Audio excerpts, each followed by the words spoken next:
দর্শক, জাহাঙ্গীরনগর বিশ্ববিদ্যালয়ের ছাত্র সংসদ নির্বাচনে আরো খবরাখবর জানাতে এই মুহূর্তে আমাদের সাথে যুক্ত হচ্ছেন সহকর্মী ইজাজ শৌমিক। আমরা যাচ্ছি তার কাছে। শৌমিক, সকাল থেকে স্বতঃস্ফূর্তভাবে ভোটাররা আমরা উপস্থিতি দেখেছি, এখন পর্যন্ত কি পরিস্থিতি দেখছেন ভোট কেন্দ্রগুলোতে? RICL TMX, যুগের পর যুগ স্থাপনা থাকে মজবুত।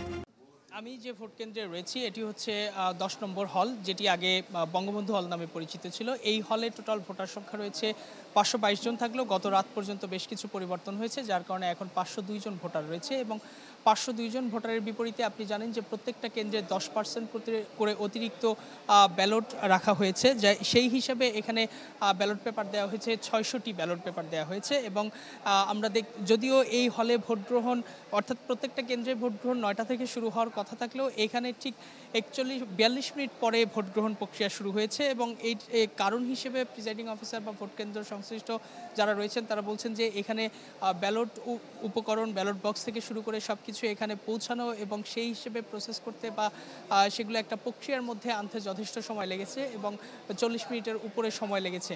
এবং যার কারণে যে ভোট গ্রহণ প্রক্রিয়ার পরে এখন পর্যন্ত আমরা দেখতে পাচ্ছি যে 6 জন মতো ভোট প্রদান করেছে। এবং এই হলে যে শক্তিশালী যে প্রার্থী বিভিন্ন হলগুলোতেই রয়েছে, আপনি জানেন যে বিশ্ববিদ্যালয়ে 8টি প্যানেল প্রতিদ্বন্দ্বিতা করছে ভিপিজিএস সহ কেন্দ্রীয় সংসদে। সেই হিসেবে এখানে ছাত্র শিবিরের একজন প্রার্থী রয়েছেন, তিনি মাজহারুল ইসলাম নামে শিবিরের জিএস প্রার্থী, তিনি এই মুহূর্তে ভোট প্রদান করছেন আমরা দেখতে পাচ্ছি। এবং সকাল থেকেই আমরা দেখছি যে প্রত্যেকটা হলের কেন্দ্রে প্রত্যেকটা হলের যে বুথগুলো স্থাপন করা হয়েছে সেই বুথে তারা সারিবদ্ধভাবে দাঁড়িয়েছেন, 9টার আগে থেকেই অনেকে দাঁড়িয়েছেন। আর যেহেতু হলের ভিতরে ভোট নেওয়া হচ্ছে, সুতরাং সেই হিসেবে অনেকে একটু রিল্যাক্স মুডে বা নাস্তা করে ধীরে সুস্থে এসে ভোট দিচ্ছেন। এবং ভোট দেওয়ার পরে তারা উৎসবমুখর পরিবেশেই হল এবং পুরো ক্যাম্পাসে ঘুরে বেড়াচ্ছেন, এরকম চিত্র আমরা দেখতে পাচ্ছি। তবে এই জাকসুর ভোট গ্রহণ প্রক্রিয়ায় প্রশাসন যে পদক্ষেপগুলো নিয়েছে সেই প্রশাসনের পদক্ষেপগুলোর ক্ষেত্রে কিছুটা নিরপেক্ষতা হারিয়েছে বলে অনেকে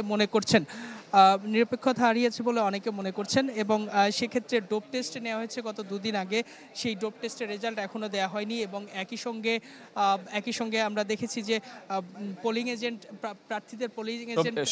শৌমিক, আপনাকে অসংখ্য ধন্যবাদ। দর্শক, আমরা এই মুহূর্তে দেখতে পাচ্ছি ছাত্রদল সমর্থিত ভিপি প্রার্থী এই মুহূর্তে কথা বলছেন ভোটদান শেষে। আমরা সহকর্মী সাদ বিন শফিক রয়েছেন সেখানে, আমরা সরাসরি চলে যাচ্ছি সেই জায়গাটি। সুন্দরভাবে গ্রহণ করছি। আর বলতে চাই যে দীর্ঘদিন পরে যে এই আমাদের ভোট, সেই ভোটের পরিবেশ যদি বলি, আমরা গতকাল থেকে এখন পর্যন্ত প্রশাসনের বিভিন্ন জায়গাতে বিভিন্ন অসঙ্গতি এবং গাফিলতি, একই সাথে তাদের মনে হয় স্বজনপ্রীতি লক্ষ্য করেছি। এই নির্দিষ্ট একটি ছাত্র সংগঠন এবং আমরা জানি 24-এর যে ফ্যাসিস্ট আওয়ামী লীগ এবং তার সংগঠন নিষিদ্ধ ছাত্রলীগকে পুনর্বাসিত করে এমন একটি প্রার্থী, তাদের বিষয়ে প্রশাসন খুবই উদাসীন এবং তাদেরকে বিভিন্নভাবে সুযোগ সুবিধা দিয়ে যাচ্ছে। আমরা গতকাল দেখেছি যে নির্বাচন কমিশনে শিবির সভাপতি একদম প্রকাশ্যেই সেখানে অবস্থান করেছেন এবং নির্বাচন কমিশন থেকে শুরু করে প্রশাসনকে প্রভাবিত করার চেষ্টা করেছেন। আমরা জানি আমাদের ভোট গণনার যে মেশিনগুলো নিয়ে আসা হয়েছে সেগুলো এক প্রকার একটি ছাত্র সংগঠনের মদতপুষ্ট লোক বা তাদের কোম্পানির কাছ থেকে নিয়ে আসা, যার জন্য আমরা গতকাল থেকে প্রশাসনকে লিখিত আকারে এবং মৌখিকভাবে কয়েক দফায় জানিয়েছি যে আসলে আমরা চাই যে আমাদের ভোটটা ম্যানুয়ালি গণনা করা হোক। এবং একই সাথে আমরা দেখেছি যে সকালবেলায় কাজী নজরুল ইসলাম হলে শিবির সভাপতি ঢুকেছেন এবং শিক্ষার্থীদেরকে ম্যানিপুলেট করার চেষ্টা করেছেন, যেখানে দেখবেন যে শিক্ষার্থীরাই আসলে তাকে গ্রহণ করেনি, তাকে হল থেকে বের করে দিয়েছে। যাতে আমরা এখন বলতে চাই যে আমাদের জাহাঙ্গীরনগর বিশ্ববিদ্যালয় বাংলাদেশের সমস্ত বিশ্ববিদ্যালয় থেকে স্বতন্ত্র এবং আলাদা। এই বিশ্ববিদ্যালয়ের শিক্ষার্থীরা নিজেদের যে স্বাধীনচেতা মানুষ, তারা তাদের ব্যালটের মাধ্যমে অবশ্যই এমন কাউকে নির্বাচিত করবে যারা দেশের পক্ষে ছিল দেশের শুরু থেকে এবং এখন পর্যন্ত। তারা 71 অথবা 24 কোনো সময়েরই যারা দেশের শত্রু, জাতির শত্রু ছিল এমন কাউকেই নির্বাচিত করবে না। ভোটের মাধ্যমে আমরা সেটাই লক্ষ্য করব বা সেই ফলাফলই আসবে।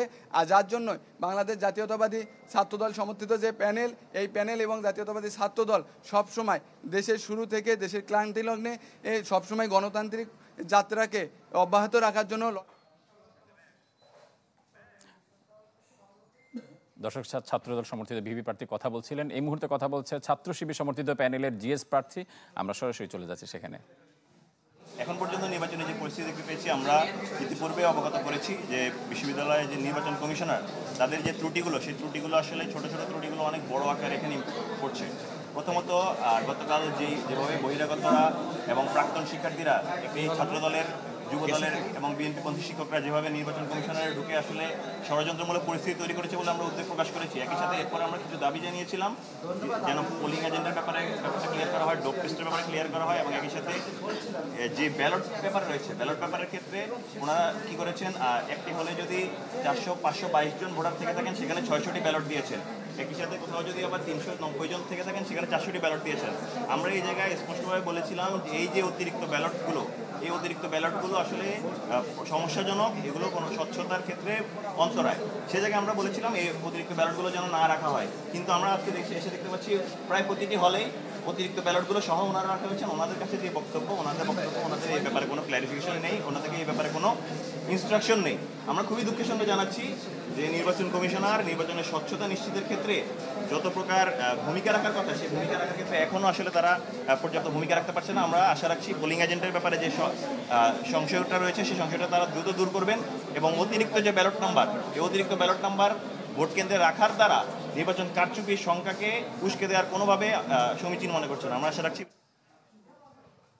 দর্শক কথা বলছিলেন জাকসু নির্বাচনে ছাত্র শিবির সমর্থিত জিএস প্রার্থী